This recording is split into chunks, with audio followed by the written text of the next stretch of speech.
So, like I need my dad's tattoo,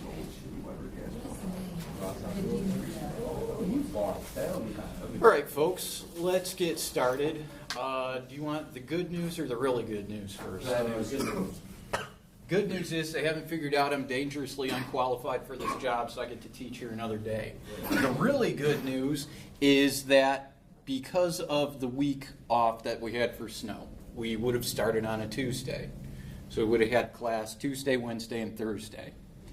In order to avoid getting too far ahead, because there's that person I was talking about who's going to be out till next week, tomorrow is going to be what I call a workshop day. When we have workshop days in this class, attendance is optional. I will be in this classroom. If you have questions about papers, you can come in and meet with me, and I'll sit down with you and talk about it. If you don't have questions about papers, you're under no obligation to come in here. So with these workshop days, we'll usually get them for major papers, but since our first paper is that little short essay, you're welcome to come in and ask me about it, but otherwise, if you've got something to study for tomorrow, if you've got an appointment, if you got to go meet with a teacher or something else, go take care of that. So that's the really good news, just in case anybody was wondering. The instruction for the first essay on Canvas already? Yeah, the rubric should be posted for that first essay now. Just go take a look at it.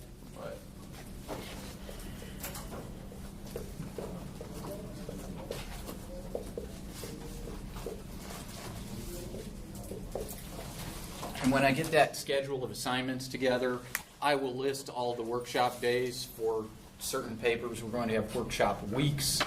What we'll do with those workshop weeks is groups of 4 will come in on certain days. Like, there is not a single table with exactly 4 people at it, but we'll say 4 generic people in this section of the room will come in Monday, then another 4 will come in Tuesday, Wednesday, and Thursday. And we'll rotate it so there's not one group that always has to come in on the same day. So hopefully, for the purpose of fairness, nobody keeps getting stuck showing up on Mondays, because college students and Garfield both have problems with that day of the week. All right, so yesterday we talked about credibility. We found that P.J. O'Rourke was severely lacking in his because he couldn't seem to come up with a consistent perspective. So we'll work our way up from there. What gives a person credibility in general? Yes, ma'am. Credible sources. Okay, credible sources. So academically speaking, we want to use credible sources. What else? Saw their hands up. If they're like an expert in that field. Okay, expertise. Very important. Sir? If they lived through it, yeah. Like they experienced it. So first-hand experience is important. What else? Accomplishments. One more time? The accomplishments. Accomplishments, yeah. What have they accomplished that might contribute to their understanding? So what diminishes credibility? Failure. Failure to what? The certain topic or whatever they're writing about. I don't know. Okay, failure to write successfully about a certain topic. What else diminishes credibility? Being continuously contradictory.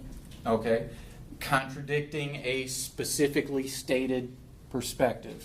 That was one of the issues we ran into.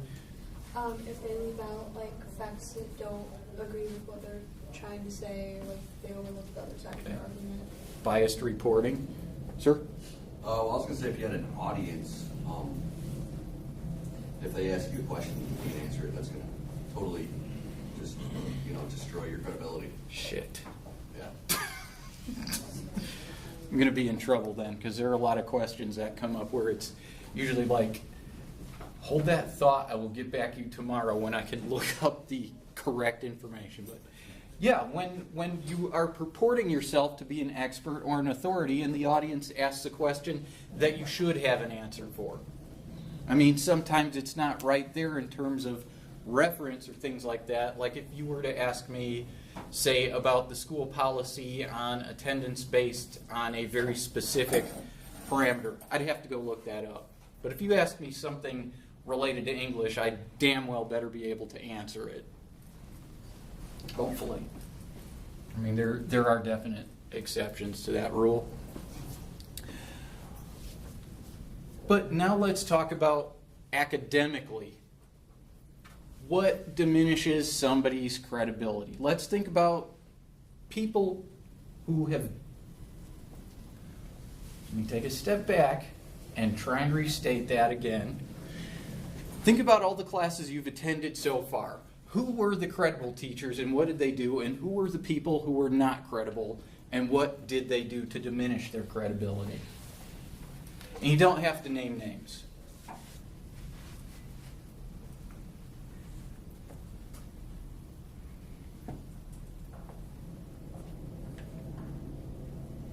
Like you're talking just like teachers we've had like in general or just Just for this week of college so far. Okay. Sir? I wouldn't really say like I remember exactly what he said, but like my math teacher said he went to college, got his degree for this, and that's why he teaches this. So that's what gave him his credibility because he got his degree for it. Very specialized degree. I mean, you don't want somebody with a completely unrelated degree trying to teach you a subject that they may or may not know about. When I was an undergrad, my very first semester, I was a computer science major. And the professor walked in the classroom and said, I have a math degree, I don't know much about programming, but I'm teaching your intro to programming class. And somehow I managed to get a D based on her expert instruction. Imagine that. What else might increase or decrease? Go ahead. I mean, this is kind of like the same thing we talked about. I have a friend that is taking like a computer class, Mhm. and the professor straight up said, I know nothing about this class. The professor before me made everything and just read off the slides. Fair enough. Reading off the slides, that sort of non-expository, like Dwight said, if a question comes up, if it's not on the slide, what happens? Do they get the deer in the headlight look? Do they say, I don't know? Or do they tap dance like on Star Search and cover their asses really well? Anything else that will increase or decrease credibility? Oh, yes, sir. Yuck on that Cameron teacher that does taxes or did taxes for like the government. Mm-hmm. Had a bunch of qualifications, you know, in the tax and accounting business. So, and she said she owned a lot of companies, so she knows a lot. Somebody teaching business should know about business. Okay. So once again, we're kind of falling into that same archetype of expertise, understanding, synthesis of the topic. And we know what diminishes credibility. Wardrobe, goofy accent, swearing in the classroom. But what else can increase credibility? Swearing in the classroom. Glasses. Suddenly an expert. So, what is the thing that makes it most difficult to lend credibility to a lecturer? You know, it's amazing how much easier it is to address you guys when you're not just a blur after about 5 feet. Yes, ma'am. Monotone and not fully knowing what they're talking about. Okay, yeah.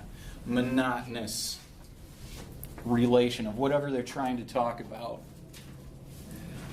So with that in mind, with that lecture style in mind, let's talk about the allegory of the cave for a little bit. Hopefully what you read had the little piece of background that I attached at the top about it, but if not, we can talk about the background. The reason I make you guys read the allegory of the cave, first of all, is because it's going to be a recurring theme throughout your college experience. I remember not reading it in English 105 and then regretting not reading it when I took Civ, then when I took Humanities, and I think it came up in a third or fourth class. They're like, so everybody remembers from the Allegory of the Cave, and I'm like, damn it. So the allegory of the cave is an allegory, which means it's what?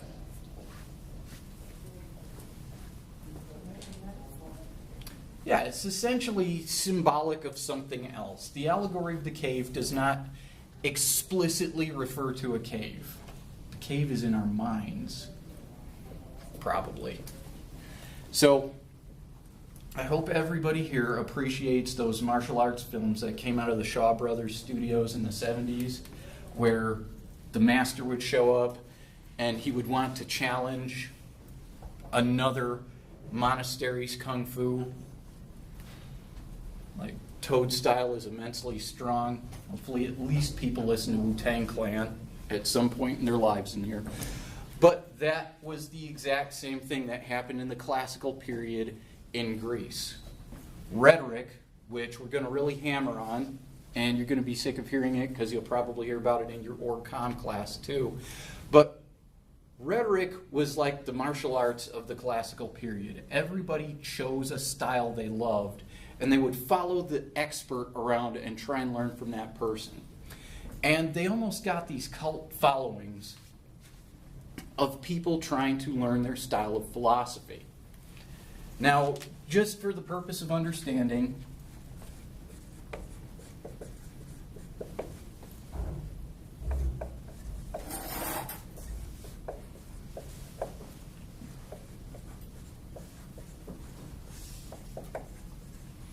rhetoric is basically the art of persuasion. It's the process of being persuasive.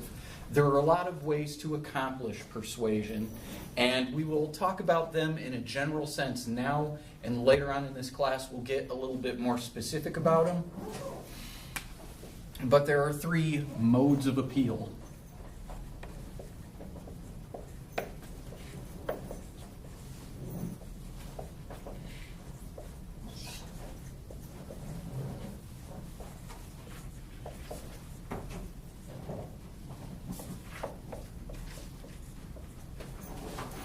Logos, pathos, and ethos. Now, these are all Greek words, so we have to translate them. What might logos be the appeal to? Yes, ma'am. Logic. Logos is the appeal to logic, the presentation of, statistics or other persuasive information that will convince your audience in that arena. Pathos, then, is going to be the appeal to emotion. Whenever you're sitting there enjoying some comedy TV show, and all of a sudden you start hearing Sarah McLachlan and you can't get the channel changed fast enough for her to show up with a dog or a cat that looks like it's been expertly made up to look like it's suffering, that's the appeal to emotion. And if you're old enough to remember this, there used to be a TV commercial back in the 80s where they would come on and say, "It's 9 p.m. Do you know where your children are?" They're appealing to a parent's sense of fear that my child could be off at a library or reading to the elderly or volunteering at a soup kitchen. Because that's what we did in the 80s. We didn't really have anything exciting to do, so we just did a lot of volunteer work and grew up to be really great people. Ethos, the appeal to... This one is a tricky one because a lazy teacher will call it the appeal to what? Ethics. But that doesn't mean it's the appeal to the audience's sense of right or wrong. Yes, ma'am. Isn't that like when you're using ethos, you're using a lot of credibility? You're Yes. establishing your. Yeah, that's what the real definition of the appeal to ethos is. You can use the concept of ethics and the appeal to ethos, but it's convoluted. It's the audience's sense of ethics as they apply to the rhetorician. So basically, does this person have credibility? Is he a trustworthy source? Now let's think about, I agree with me for a minute. What modes of appeal does it exceptionally rely on? This guy is a humorist, so he's really trying hard to rely on pathos. Seems to work fairly well because you read it and you look at it and you think, that's kind of funny. Not funny, ha-ha, but it's funny. Does he have any logic?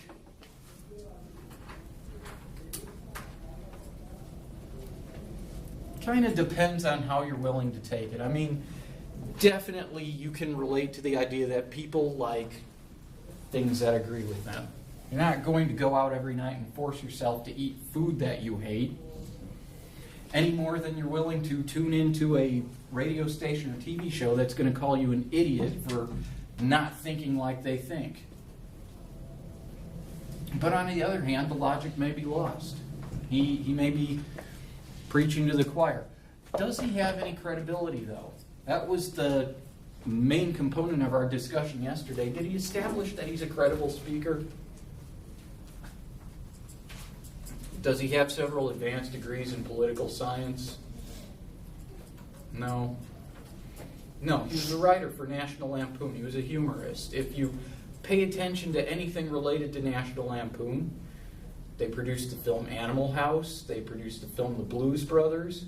The Blues Brothers, for reference, had an entire section of its budget separated just so that they could buy enough cocaine for all the people acting in the film. Does that seem like something that a credible writer talking about politics would? Maybe, maybe not. No. No, he doesn't establish his credibility very well at all. Now, on the other hand, we've got the Allegory of the Cave, and we'll talk more about these cults of personality that surrounded philosophers. Who is the main speaker in the Allegory of the Cave? Socrates. Who wrote the Allegory of the Cave? Plato. That's an important distinction. Socrates was a philosopher approximately 3,000 years ago in the classical period. And for those of you who have never heard this term before, the classical period refers to the time when the Greeks ran Greece. The classical period ended when the Romans conquered the Greeks, and it became the Romantic period, sort of. So in the classical period, philosophers would go around philosophizing, teaching people things, and these people would follow them around and go, that's brilliant. And Socrates was one of the most brilliant philosophical minds of the day. He had all these guys following him around, and one of his disciples was Plato. Socrates had a nasty habit of criticizing society, saying, look, there's a real problem with a society that exists that has several free people who are free only because they have money, and several poor people who are slaves because they do not have money. And in this system, the only way to become free, if you were a slave, was to give money to the person you worked for to purchase your own freedom from them. So in the city of Athens, he would go around making these harsh calls against the ruling elite, and eventually they got really hacked off with him. And a kangaroo court was convened, and Socrates was sentenced to death. And the punishment, as it was carried out, was that he was sentenced to drink a poison called hemlock, which paralyzes the muscles of your body, but works from the feet up. So, present at his death were two of his disciples, one of whom was Plato. And so he drank his hemlock, and they walked him around, and as his feet and lower extremities got numb, they sat him on a couch. And it progressed to his waist, and he sat there, and his disciples, of course, were upset. I mean, they revered their philosophical masters above and beyond just about anybody else in their lives. And Plato is breaking down, and whoever the other guy was, he didn't write anything worthwhile, so it's perfectly fine to forget his name, is really upset. And Socrates says, look, don't be upset. I'm old. And he was even zen about this. He's like, I'm starting to lose my capacity to quickly retort. I'm not as athletic as I once was. What we need to do is thank the God of medicine by sacrificing a chicken and let him know I'm perfectly fine with this cure for the disease that is old age, which is death. How morbid is that? You think I wore this shirt on accident? So he died. Plato was upset. And he's like, you know what? His work must go on. So he started writing his own philosophy. And the greatest honor that a philosopher student could convey was attributing his greatest ideas to his master. So this is why Socrates is the main speaker in the Allegory of the Cave. Plato's idea is attributed to Socrates. How many people have a sibling in this class, just out of curiosity? Younger sibling? Okay. Did that sibling usually get blamed for stupid ideas when he or she was convenient sometimes? Or Just kind of depends on. kind of depended? Whatever. Well, a little fun piece of trivia is that the other speaker in the Allegory of the Cave is Glaucon, who was Plato's younger brother. So the clueless guy standing there waiting for information is the younger brother. Some people are really lucky to have younger brothers. Others, like me, only children apparently. So, what is the Allegory of the Cave about? Socrates opens up by telling Glaucon what?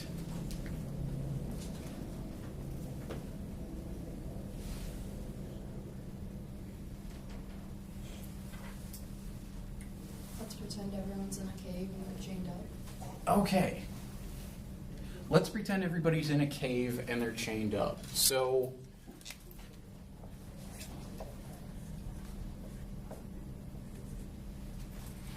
English teacher, not art teacher. Do not judge me. I won't judge you.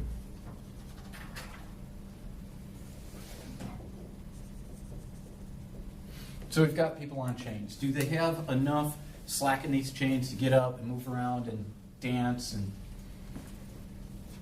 No. They're stuck staring at a wall. Not the fun kind of Roger Waters wall that we're all excited about, but plain wall, right?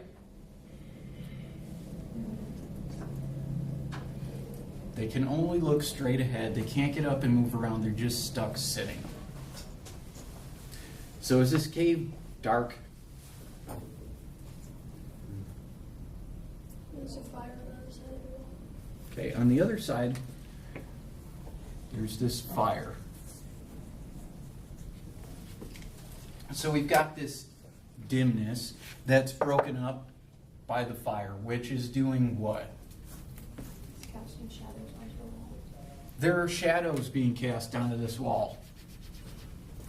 As a matter of fact, anybody who's done construction is going to know that this would be called a knee wall. And what's on top of this?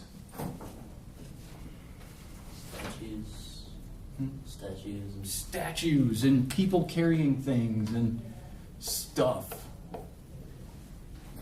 They're going back and forth along this thing. It's like a walkway. The people on the other side of this can only look straight ahead, so all they can see are whatever shadows are being projected onto this wall by this fire. And as people go back and forth, they're seeing different shapes on this wall. And what happens because of that? What do these people who are chained up develop?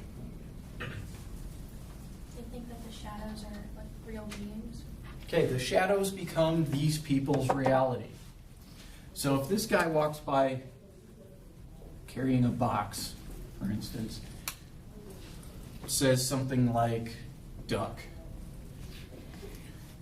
this person is going to associate this word with whatever this shadow. So he's going to say duck whenever he sees a box, he's going to think duck represents a box. Is that it? Is this a pretty one-dimensional allegory? He's like, imagine people in a cave, it's dark, there's shadows, they think the reality, that's it? Glaucon's like, huh? One of them gets taken outside. One of them gets the opportunity to leave the cave. And what is his experience on leaving the cave? Pain. Why? He's never walked before. He's never walked. Walking sucks unless you don't know how to drive, then it's pretty nifty. What else is painful about this experience? The light. Now, once again, a lazy teacher is going to tell you that the darkness represents ignorance and the light represents enlightenment. But again, there's a lot more nuance to it. Why is the light painful to this guy?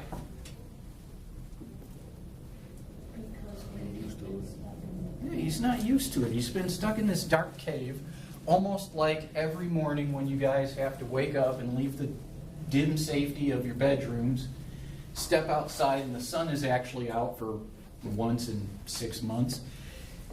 It's kind of painful. So does he run out there with his eyes clamped open and be like, bring it, son? What does he do?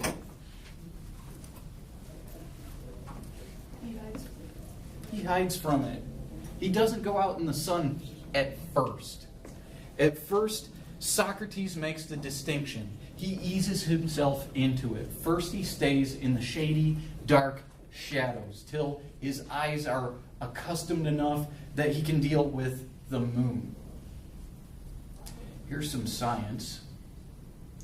The moon's reflectivity, or albedo, is approximately 4% compared to the 100% brightness of the sun. So the moon only reflects approximately 4 to 7% of the sun's light. So it's a pretty dim approximation of the sun.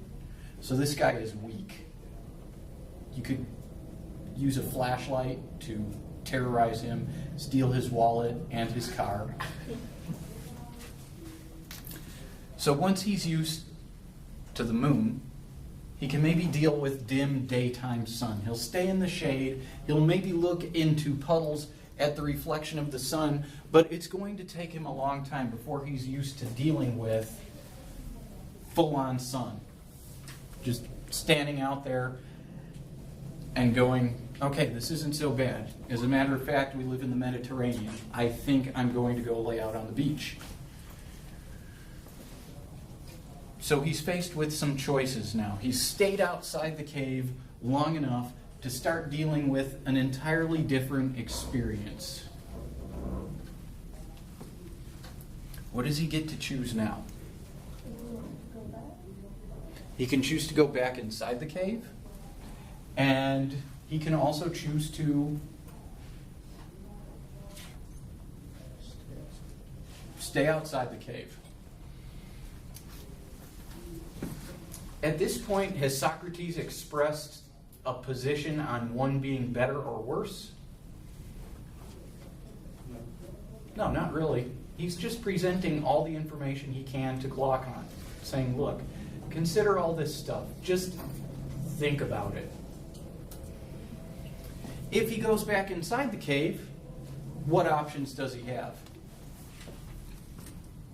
You go back to what he's used to, but people there will ridicule him. Okay, if he brings back what he came outside the cave to get, some people may ridicule him. So he can choose to sit there quietly, or he can choose to do what?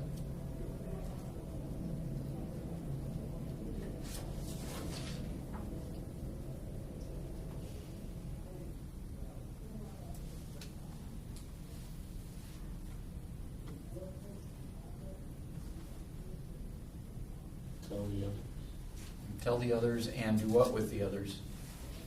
Escape. Yeah, he can choose to try and help other people leave the cave.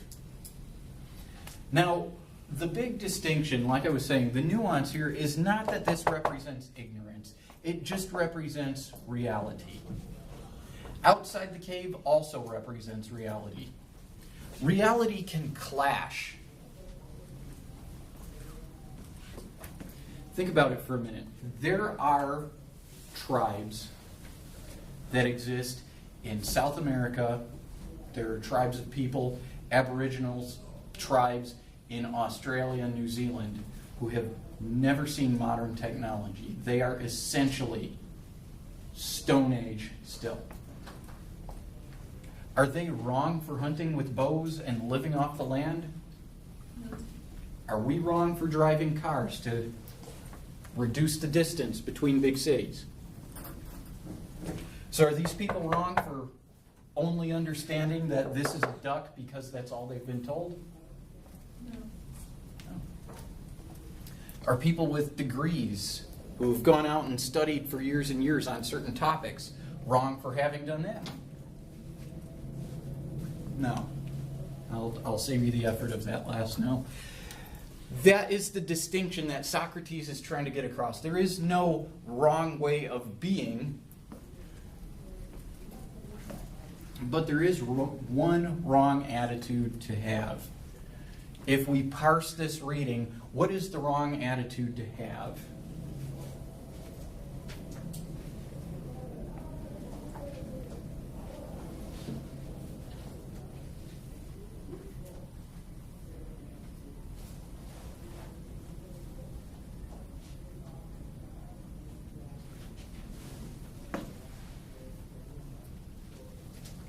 People are in the cave are ignorant and not smart about the outside world.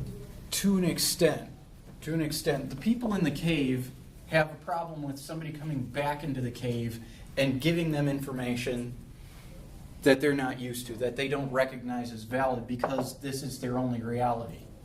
And the only thing we can really pull out of this is that Socrates, and by extension Plato, disrespect the idea of ridiculing somebody for trying to offer that information to them. So he's not going to take a stand and say, look, Glaucon, once you have achieved this concept of enlightenment by coming outside your world of comfort and studying, you should go back into the cave and drag everybody out kicking and screaming whether they want to or not. The only real thing that he's trying to accomplish is to make it clear to people that there is a class divide in the societies in which they exist. You've got the people who have chosen to accept that there is only one way of seeing things, and there are people who have chosen to accept that there are lots of different ways of seeing things. The more knowledge you accumulate, the more varied views you can apply to things. This is why next week we're going to start talking about all of the different critical approaches to criticizing literature. I'm going to have handouts and stuff for that. But we still need to talk about responsibilities. Let's talk about the credibility of the speaker, Socrates.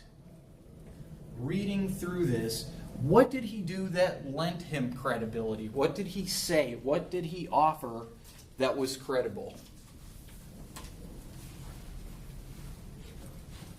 I think it's just as valid to apply the same method of criticism we applied to some humorists that nobody in this classroom had heard of till yesterday, to 3,000 years of classical philosophy that people still study vigorously to this day. So, is Socrates credible?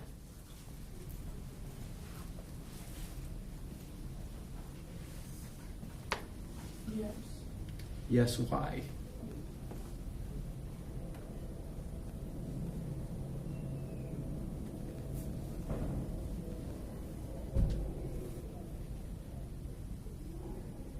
Anybody want to jump in and assist?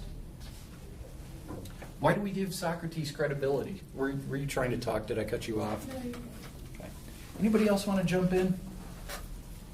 Yes, ma'am. I mean, because I guess guess with his experience and like expertise in the field of like philosophy, I guess just because he spent so much time studying it and preaching it. Okay, so we've got experiential credibility. Start with anything else that makes him credible. Yes, It ma'am. also like starts out and immediately explains it, but he explains very well, and it's very step by step by step, instead of just kind of throwing it and jumping all over the place. Good eye. You got a good eye. His organization is great, especially compared to P.J. O'Rourke. If you're going to write in this class, stick with the Socratic way and not the O'Rourke way. But his organization is also something that we still study. That's called the Socratic method. Everything requires organization in order for it to be understandable. Socrates understood this thousands of years ago, and we still use it because there really isn't a better way of doing it. This is how it works.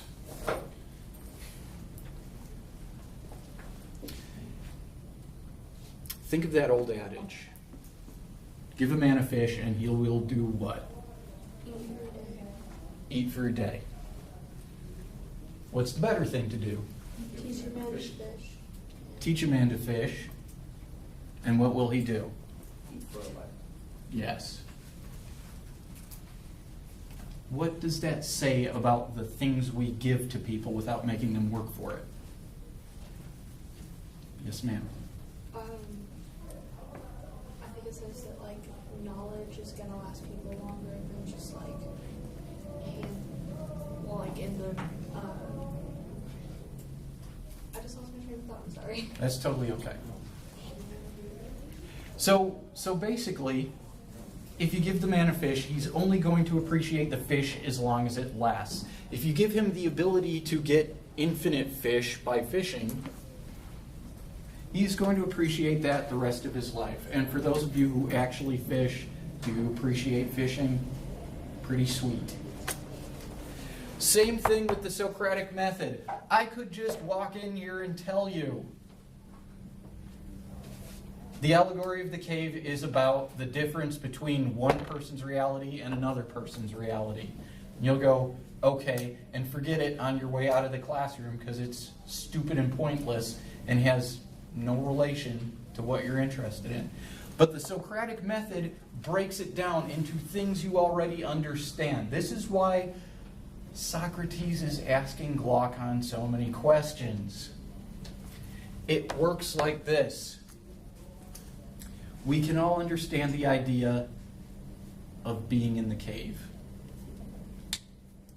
Something we can visualize. That is knowledge you already possess.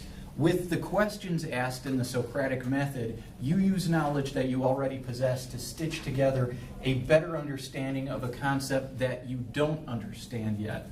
So by the end of the discussion, by the end of that Socratic interaction, you will have accomplished understanding of a much bigger idea.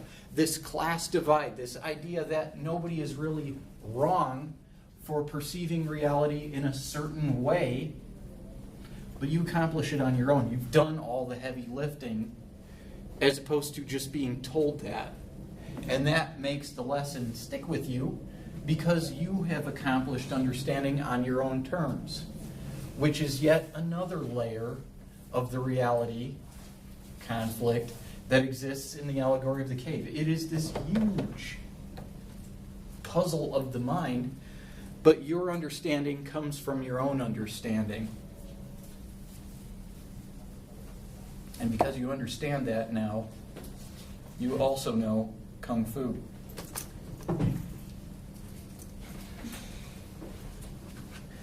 If you had to read this in high school, I can guarantee you one of your teachers probably told you that the movie The Matrix is essentially the Allegory of the Cave. If not, you're missing out because that's, again, one of the laziest ways of describing this piece of philosophy. But it is essentially true. Think about The Matrix if you've seen it. What choices do they constantly make? Should we stay in the Matrix and enjoy a relatively enjoyable lifestyle. He doesn't face danger, he doesn't face hunger, he just goes to work every day, and it apparently doesn't drive him nuts that of all the things the mainframe could do, it made him a middle-level executive. Seriously? So the Socratic method is both illustrated and validated by reading the Allegory of the Cave. So let's talk for a minute about responsibility again. Does Glaucon fulfill the responsibilities of an audience member? Is he a good member of the audience, or is he a poor member of the audience?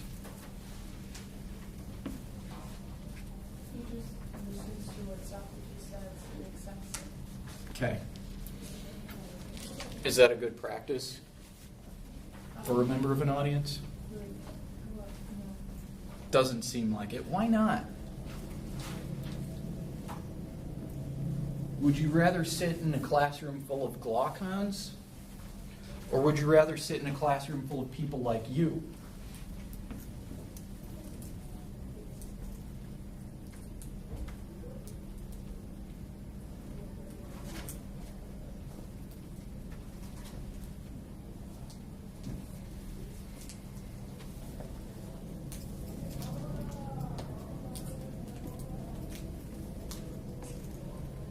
What's a better classroom dynamic? People that'll ask questions. And let's suppose I walk in here and say Mountain Dew is the best soda ever. Why not? Too much caffeine. Too much sugar. Dr. Pepper is better. Dr. Pepper is better. Now we finally got discussion going. I am shocked. What is your favorite soft drink? Sprite. Mug root beer. Yes. Why? Let's challenge reality for a minute. I haven't had anything with caffeine in it since I was 14 years old. Honestly, it's just because I didn't drink caffeine often enough and it would give me headaches. So I just stopped altogether. Build a tolerance, that's all. Yeah, I mean, I could mainline that stuff and probably explode or just go on water and milk and be happy. But I guess Barks root beer has a little bit of caffeine in it, so I kind of broke the embargo on that. But why do you like a specific soft drink better than another? It just tastes better. Just tastes better. Dr. Pepper has this amazing characteristic that is really just about indescribable because it blends a lot of flavors. Sprite is the uncola. It's lemon, it's lime. You get to choose because they're both so subtly mixed. Unless it's the one that LeBron endorses, which has some third flavor, and it's like, whoa, slow down. What about your favorite soft drink? Anybody else? A little louder. It's very vanilla and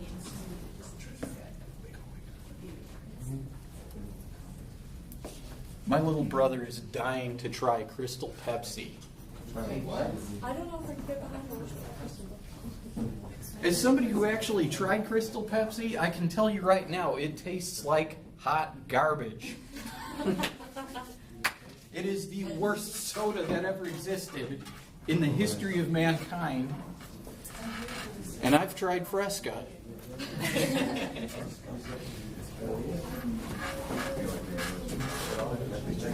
But of course, the two things I can always get students actually interacting on are one, the cola wars. You're either a Pepsi, or you're a Coke person, or you're an RC person, which tells a lot about where you grew up. Or you say soda. And there are people who will say soda.